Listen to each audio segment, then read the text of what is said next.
জাহান্নাম এটি একটি মারাত্মক খারাপ জায়গা, উত্তাপের জায়গা, আযাবের জায়গা।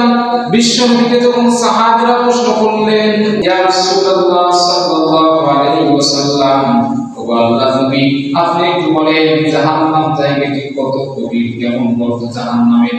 বিশ্বনবী সাল্লাল্লাহু আলাইহি ওয়াসাল্লাম ওই সমস্ত সাহাবীদের কথার উত্তরে বললেন, আমার সাহাবীরা শোনো, জাহান্নাম কত গভীর, জাহান্নাম কত গভীর তোমরা শোনো।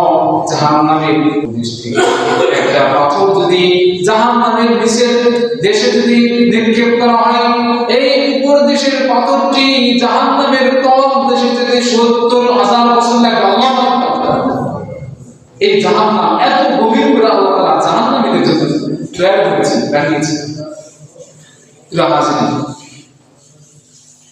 তাহলে আমরা স্পষ্ট বুঝতে পারি নবীর কথা অনুযায়ী, আল্লাহর কথা অনুযায়ী জাহান্নাম এটি একটি নির্দিষ্ট জায়গা, এটি একটি খারাপ জায়গা।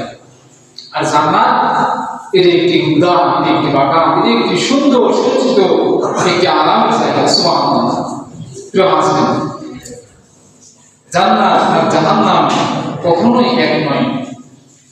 রব্বুল আলামিন কোরআনুল কারীমের ৫৯ নম্বর সূরা সূরাতুল হাশরের ২০ নম্বর আয়াতের মধ্যে আল্লাহ তাআলা এই কথা স্পষ্ট করেছেন। রব্বুল আলামিন বলেছেন, লা ইস্তাওয়ি আসহাবুন নারি ওয়া আসহাবুল জান্নাহ, আসহাবুল জান্নাতি হুমুল ফাইজুন।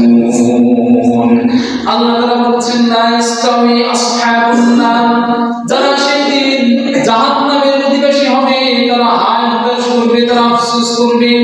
আর যারা সেদিন আসহাবুল জান্নাহ, এবং যারা জান্নাতের অধিবাসী হবে তারা সেদিন আনন্দিত হবে, তারা সেদিন উল্লাসিত হবে। আসহাবুল জান্নাতি হুমুল ফাইজুন। আর যারা জাহান্নামে হবে তারা আফসোস করতে থাকবে।